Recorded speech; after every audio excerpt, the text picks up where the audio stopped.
you were driving into a buzzsaw? No, no. We're taking you inside that 22-hour standoff. They won't send him out. One frightened woman Step back a little bit. standing up against an army of women wearing prairie dresses and identical braided hairdos, singing hymns. And caught in the middle, children, with one parent still in and the other one now out, but forbidden contact. Susie, come out and talk to me, Kay. Open the door so I can see ya. Parents who were banished because they disagreed with church teachings, now trying to save their children, they say, from a life of forced labor and forced underage marriage. Did you live in fear that the prophet could actually take your family away from you? Oh, yeah. Absolutely. Yes, absolutely. Tonight, we're getting in to see these three parents get their children out. I want my children now, all of them. All former members This is human trafficking. in the fight of a lifetime. But only some will be freed, some will not. All I wanted to do was get the hell out of there. That's all I wanted to do was just shut that door. FLDS, a house divided. Good evening and welcome to 2020 Saturday. I'm Elizabeth Vargas. And I'm David Muir. As we come on the air tonight, a federal trial continues, and it's a story we've been following for years here on 2020. Our investigation of the FLDS, a house divided, believers versus defectors of that polygamous sect, accused of breaking apart families, brainwashing children against their own mothers. And one of those mothers has now taken the stand, saying that the leader of the FLDS, Warren Jeffs, is still causing destruction even while locked away for life. Here's Dan Harris and that terrifying standoff, a mother against an entire town. When Sabrina Broadbent comes to pick up her 4 children, she is returning to what she considers the belly of the beast, the place where the darkest chapter of her life unfolded. There's so many followers out there that follow Warren. They're all for Warren. I don't like it. This is a community known as the Creek, an isolated, alternate universe set deep in the desert along the Utah-Arizona border. Here, the women wear prairie dresses, the men, at least the powerful ones, have multiple wives, and the homes have high walls and fences to keep out prying eyes. Sabrina defected from the FLDS back in 2008, and she now lives 200 miles away in Utah. Her children fell into the care of her ex-husband's sister. Her name is Samantha. Last April, Sabrina went to court, seeking and winning full custody. Good boy. I was on cloud 9. All this work up to this point to get my children and everything is just so I could show the judge. I did not abandon my kids. I did not. Later that same day, she, along with her brother and her new husband, drive to Samantha's house in the creek to pick the children up. Did you have any idea that you were driving into a buzzsaw? No, I did not expect any of that. But the ordeal is just beginning. When they arrive, the kids aren't there, so they wait. And just waiting provokes a reaction in the neighborhood. Stay in the van. We'll get it on tape. Ow, I want to get out. Suddenly, more than a dozen vehicles encircle them. The private security force of the church known as the God Squad. Now they're backing up. The God Squad? That's them. Where's the God Squad again? I just got a bad feeling in my gut. I'm like, lock the doors. But you were Yeah, spooked. I just got a bad feeling. It's well past midnight when a car containing Sabrina's children finally slips into the driveway. Okay, they showed up at 110. 110 for the record. Oh, they're hurrying. Slam the gate. Sunrise. All right, I'm gonna give the sheriff a call. I'm not even kidding. All the trailers are lit up. After spending the night in the van, Sabrina spots her 2 sons. There's Isaac. Yeah, my cute little son. Is that Rulin? It's my baby ruined. Well, let's walk up there and they're all gonna duck one. Her 2 daughters are out of sight. The children are clearly keeping their distance. And when Sabrina goes to talk to her oldest, Isaac, who's 13, it doesn't go well. He has no desire to leave the only world he's ever known. I said, Isaac, come here, let me talk to you. And he's like, get away from me. Get away from me, you apostate.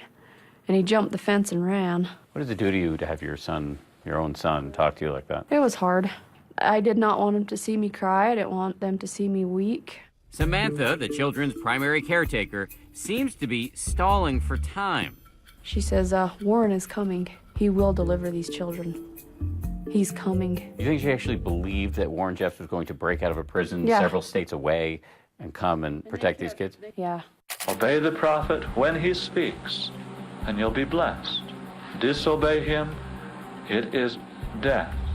Even though he's currently serving life in a prison in Texas for sexually assaulting 2 underage girls, including a 12-year-old he married, he is said to have ramped up the rigid discipline he demands of his followers. To watch a video, a movie, it is open disobedience. Testing their faith through increasingly strange and seemingly random rules. It's 8 o'clock, 14 hours into the standoff, and church members are coming out of the woodwork. And though they may be forbidden from watching videos from the outside world, they're apparently allowed to shoot their own. There's like 100 eyes on us right now. Now the reality starts to set in for Sabrina. That custody order notwithstanding, getting her children back will not be easy. They won't send them out. They won't let me get them. I'll bet you there's at least 15 video cameras, and I just about got spit on. They just try to intimidate you. They all had cameras. They'd come right up to your face. They're obnoxious. The creek is not a welcoming place to outsiders. You back off! Back off! I have a right to worship any damn thing I want, wear any damn clothes I want. And he turned around as soon as we did, and now he's running on my tail. Drive into this community and you will almost certainly be tailed by the God Squad, the private church security team that had encircled Sabrina. Is that your quick question? Can I just ask you a quick question? No. Can I ask you just a quick question? Guess not. On the rare occasion when you can actually get a church member to speak to you, what you will hear is unvarnished adoration for the imprisoned pedophile prophet. And is that the view of what's happening with the prophet, that it's persecution? In my opinion, yes. Do people feel like he'll come back? I do. That is exactly how Sabrina Broadbent does not want her children to end up. But in order to get them back, she's going to have to drink from a fire hose of classic FLDS intimidation tactics. Son, if you want to videotape me, just go back a little bit for me, okay? Step back a little bit. This is how they treat people. Yep. This is how they treat people, and they think it's okay. While Sabrina may seem like a hard-charging FLDS antagonist, her story goes much deeper. Not long ago, she was on the other side, a die-hard church member, prairie dress and all. When you grow up in it, that's all you know, That's all you know. All right. The wrenching story of how she left without her children when we come back.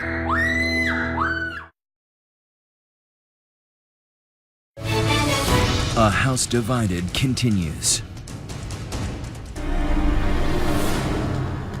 2006. Let's do it.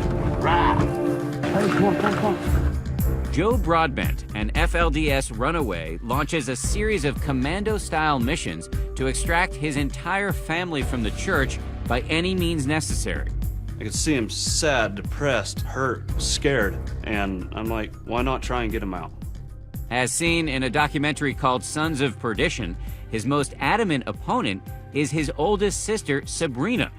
Yes, ironically, the same woman who would later find herself on the other side of this conflict was then a zealous defender of the church, here literally pulling on one of her sisters to prevent her from leaving. You want to go? She's not going.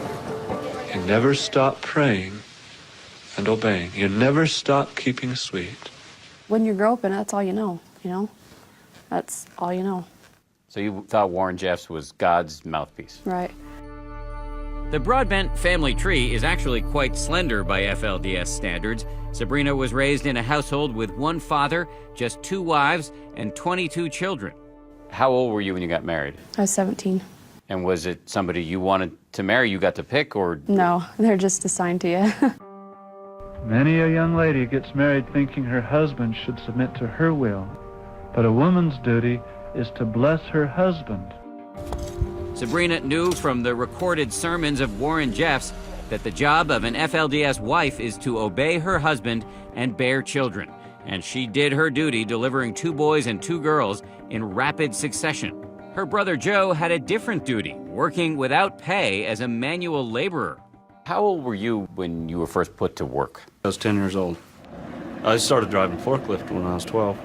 In fact, I learned how to drive a forklift before a vehicle. So they're brought up working child labor. Sam Brower is a private investigator who's been looking into allegations of FLDS child abuse for more than a decade. Warren Jeffs has said if a child wants to play with a doll, give her a baby. If a boy wants to ride a bicycle, give him a shovel. Quit it, my hell. Get out of here. Driving around the creek, we found children at work everywhere, with shovels, building fences, running heavy equipment. Brower says his investigations uncovered FLDS organized child labor on an industrial scale at pecan orchards 20 miles away from the creek. The Department of Labor sued the parties involved, including the FLDS Church, for nearly $2 million in child labor violations. A hearing is scheduled for this summer. There were literally thousands of children in these orchards. And that's the horrible, sad bottom line, that these kids are a commodity and they're used to make money for the church. The schools would stop and we would all load up and go pick pecans. So they would shut down the schools? They would shut down the schools. 10 years ago, at the age of 17, sick of a lifetime of servitude, Joe escapes the church and heads straight to the devil's playground. I went to Las Vegas. I mean, that was Sin City. That was awesome. Absolutely loved it. He finds his new freedom to be a revelation, one he wants to share with the family he's left behind.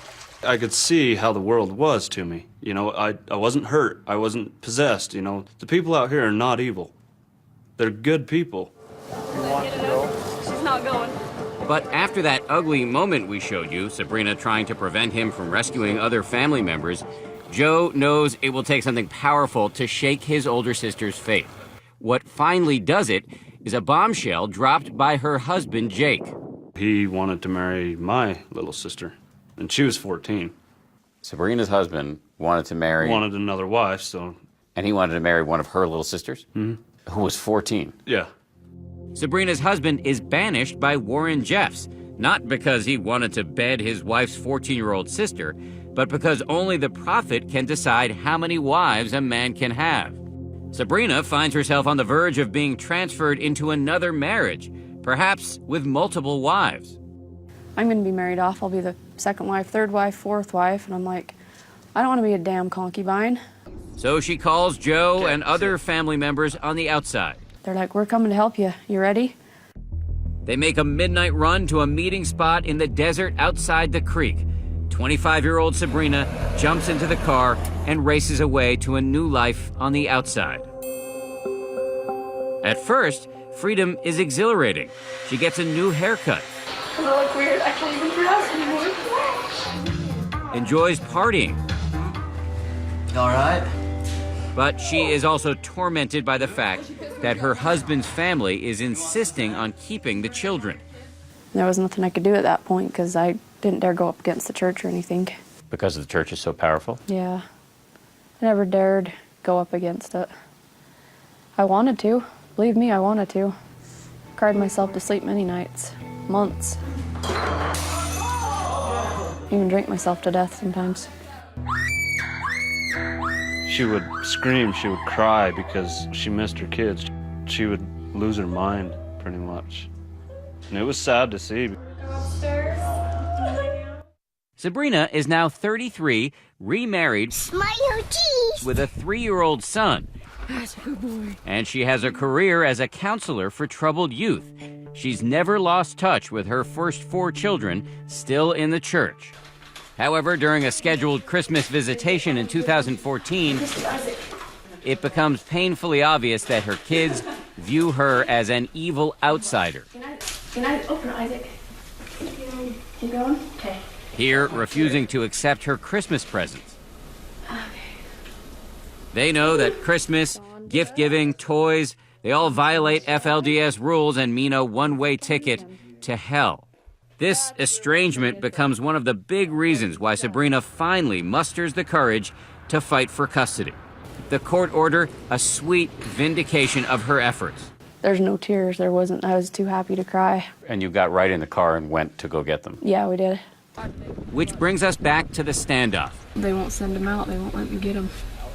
It's now noon. We're 18 hours into this thing, and as the crowd surrounds Sabrina's van with video cameras, it is becoming clearer and clearer to Sabrina that her kids are siding with the faithful. That's Isaac right there, the eldest. And this is Rulin, the younger boy. And here are daughters Sandra and Letitia. Had to lock the doors. Little people are throwing chickens in the van. At one point, the boys even try to put a calf in her van. I'm so sick of this. This is so uncalled for, so unnecessary. What do you think their fear was? Why did they so badly not want to go with you? Because they've been poisoned against me because I live out here. I'm an apostate. Have they been taught that you're evil? Mm-hmm. They called me the devil a few times. You're the devil, you know. You're going to hell. About 20 hours into the standoff, Sandra, on behalf of her siblings, delivers a handwritten contract pleading for future trips to the creek. We will only be in this house if you will sign this paper saying that we can have visitation with Samantha. I'm not going to sign anything. It's on my terms.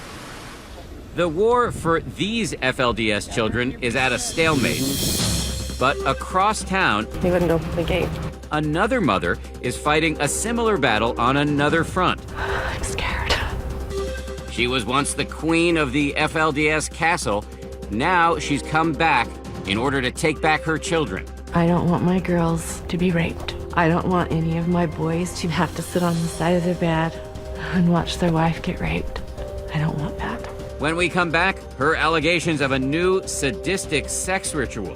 Plus, is the local government in the pocket of the church? Are you answerable to the public? We go uninvited to the city council for answers. Really, nobody wants to respond to that? Stay with us.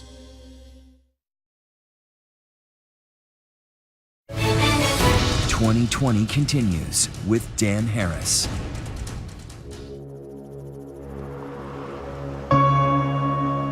What is really going on behind these walls, where the leadership of the FLDS resides? It's just not the same anymore. Charlene Jeffs used to be the queen of this castle, and now she's returning to her old home, wielding information that she says could rock this fortress to its foundations. My youngest daughter right now is 14. That's the age that they like to do things to them. This was just high weeds when I was here. Charlene is perhaps the most provocative new combatant in the civil war over FLDS children. She is trying to get her kids back from none other than Lyle Jeffs, Warren Jeffs' brother and reputed top lieutenant, who now resides in this sprawling walled compound. He was always afraid I was going to rock his boat. Well, I'm going to capsize it.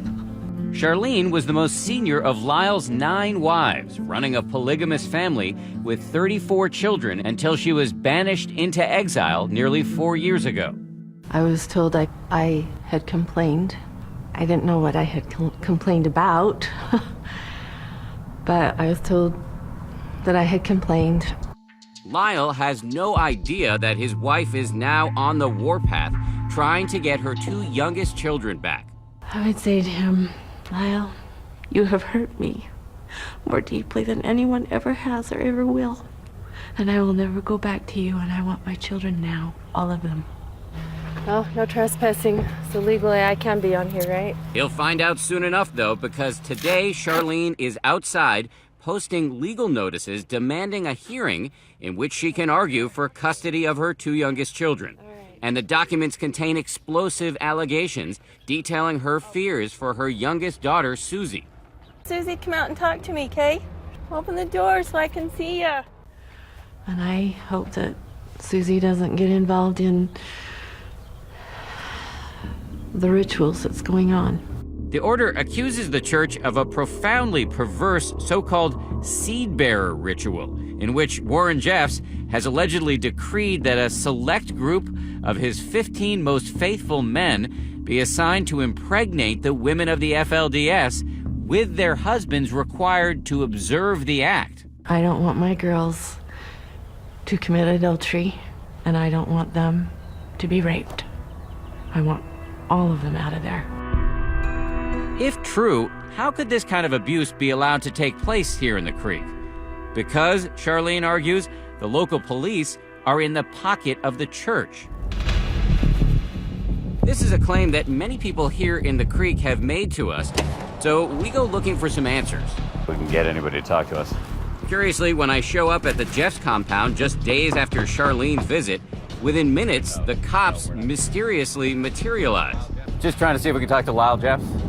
Do you work for him? Of course not.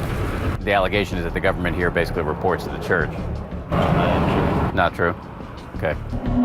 But this man says otherwise. Helaman Barlow may have long hair and a goatee now, but he used to be the clean-cut chief marshal in the Creek. In fact, he once swatted our camera. Hey, would you mind putting the camera down? Okay? Would you mind putting the camera down, please? You pushed our camera. Oh, was that you guys with Flora? You remember that? I do. After quitting the force, he cut a deal and is now cooperating with the United States Justice Department in its ongoing trial in Arizona. So too is Charlene, who was called as a witness this month. Sabrina also gave a deposition. Both of them accused the city governments of using their enforcement authority for the benefit of the FLDS church. Do the police here protect and serve the people or protect and serve the church primarily? My job was to protect the church. Protect the church? Yes. What you're describing is a straight-up theocracy. Yes, absolutely. This community's always been a theocracy. The former chief spoke to us while surrounded by his wife and friends, all former members. Did you live in fear that the prophet could actually take your family away from you? Oh, yeah. Absolutely. Yes, absolutely. With one phone call. Yep. So when you were asked sometimes to do things, is it the case that sometimes you would do things that you found repulsive because you thought, if I don't do this, I'll lose my family? Absolutely. Absolutely. He's actually... We wanted to know what city officials had to say about these charges, so we went to City Hall. Hi, my name is Dan Harris. I'm from ABC News. We're looking to see if we can speak to the mayor or the city manager or the chief of the marshals. Nobody's in the office right now, just me. Just you? Okay. Where is everybody? They're off doing whatever they're doing. Town meeting, executive session, 6:30. I know what I'm doing tonight. Good evening. My name is Dan Harris. I'm from ABC News. The federal government has sued you, saying that you're essentially a wing of the FLDS church. How do you respond to that?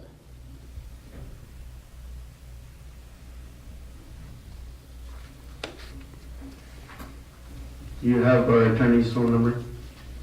They're saying that you, as an elected body here in the United States of America, are effectively the wing of a church, one whose prophet is in prison for 2 counts of sexual assault of a child. You wouldn't want to respond to that? Our response would be that needs to be from our attorney. We were struck by how many of the council members share the same last names, a sign of how closely related everyone is here in the Creek. Is anybody here not a member of the FLDS? So you're all members of FLDS, right? Seriously, nobody will answer the question? 30 minutes is out. Thank you. City's lawyer tells us the council is not controlled by the church. However, Charlene Jeffs, a believer turned apostate, fully expects discrimination when she arrives at the local marshal's office to ask for help. Would like to have permission to check on my children. She has the right to conduct what's called a welfare check with her 2 youngest kids, but she doubts the local cops will assist the lowly wife taking on the bishop. Okay, I'd be happy to help you out. Oh, there we go. To her surprise, the marshals allow her and her lawyer inside and produce her 17-year-old son, Amin, and 13-year-old daughter, Susie. Susie tried to fight on a hug, and I know it's just because of the teachings, and Amin just did a handshake. But Amin smiled, and I felt like it was a more sincere smile. I know that they love me. They were just confused. For the moment, she's reassured that her kids are okay. But then, late that night, under cover of darkness, our cameras capture 3 large trailers easing out of the prophet's compound, destination unknown. No license plate. Could her kids be in those trailers? Could Charlene have just lost her last chance to get her kids back? I'm scared. I'm scared of what Lyle will do. I know that he will put the children in hiding so that I will never have any kind of contact with him again. When we come back, I'm gonna guess there's, 25 vehicles right here. Sabrina Broadbent facing drastic measures to end a standoff now in its 20th hour. They're trying to figure this out with the judge. I'm gonna give them permission to get my children and put them in the van. Will she finally get her kids back or leave empty-handed and broken-hearted? When A House Divided returns.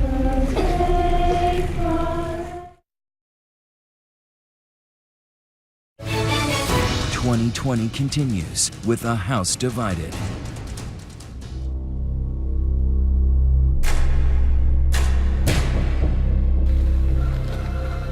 It's 20 hours into Sabrina Broadbent's standoff with the FLDS.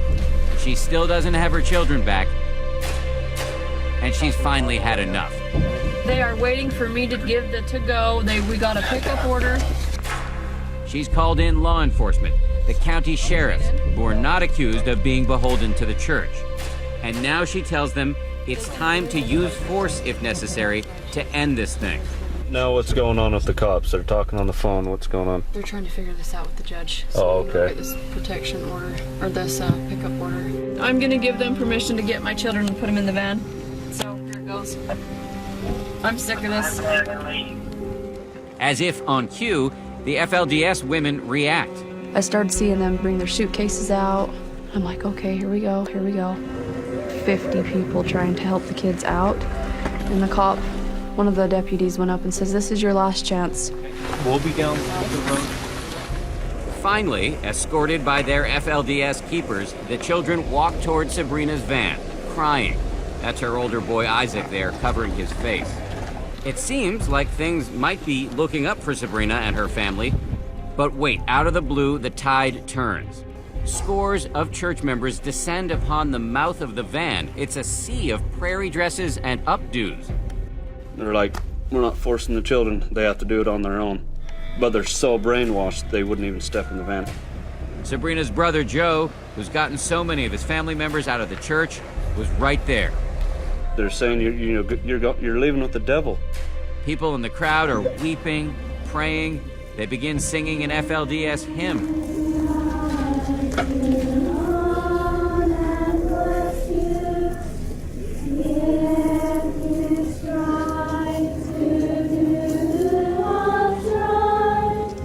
These people have no questions about their prophet, even though he's in prison for sexually abusing. That's a big test for him. He's like, the only way that I'm not out is because you're not faithful enough.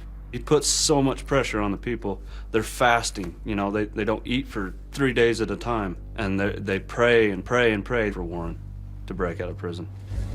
For a moment, Sabrina wavers. We were going on 2 hours of sleep. I couldn't eat.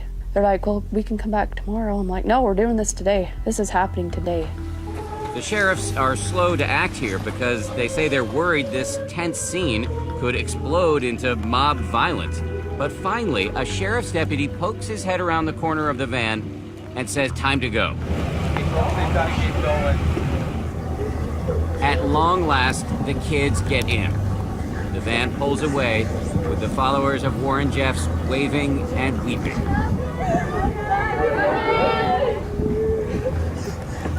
The arduous extraction of Sabrina's children is an inspiration to other ex-FLDS members like Ron Robach.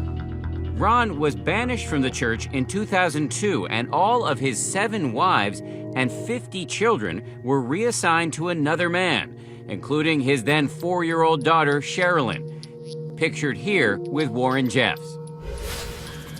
Then, one day, a strange call from the FBI puts him in the middle of his own harrowing custody dispute. A tipster had directed the agents to this trailer where Sherilyn was being housed in shocking conditions. She didn't have running water to the trailer. They brought her food once a week in a box this big. And then she had one other number that she had to call every 15 minutes. The brainwashing was so constant. And this was punishment from the family with whom she was living at the time. Exactly. The FBI has taken Sherilyn into custody. Just know that they're thinking about you. Now Ron and his new wife, Jerry, decide to bring his daughter into their home. She was a little distant, but it was very short period of time before she had both arms through my arms. On the advice of a lawyer, the Robachs and Sherilyn leave the creek and go into hiding. A secret 7-day road trip to California to buy some time for a judge to grant the Robachs legal custody. We got down to Santa Monica, and we got a room, and we walked over to Bubba Gump's.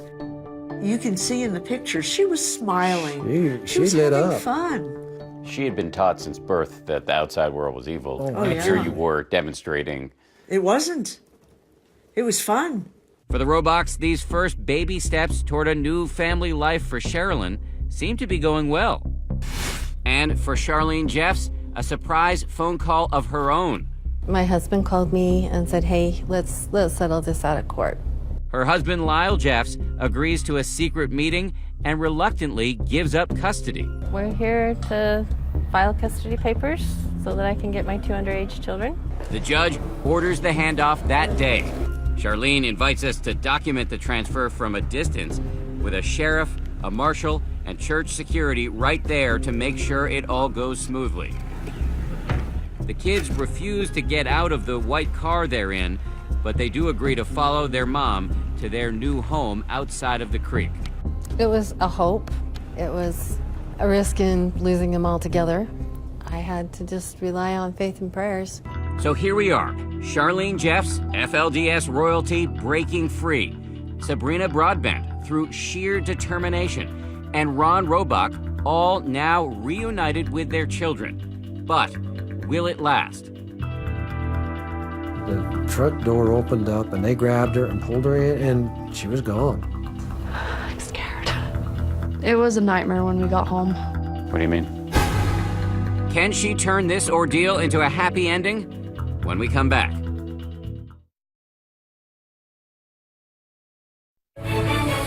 We return to 2020. After a 22-hour standoff, Sabrina Broadbent departs the creek with her children, enjoying a moment of personal triumph. All I wanted to do was get the hell out of there. That's all I wanted to do. But it's only a moment. As soon as they drive away from the standoff and head up Highway 59 through the Red Rock mesas and mountains to her home in southern Utah, the road gets rocky.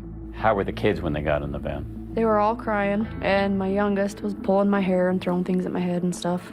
But I went back there and just nuzzled up to them and looked at them like they were my friends. Like, here I am. How did they react to that? After about a half an hour, they all fell asleep.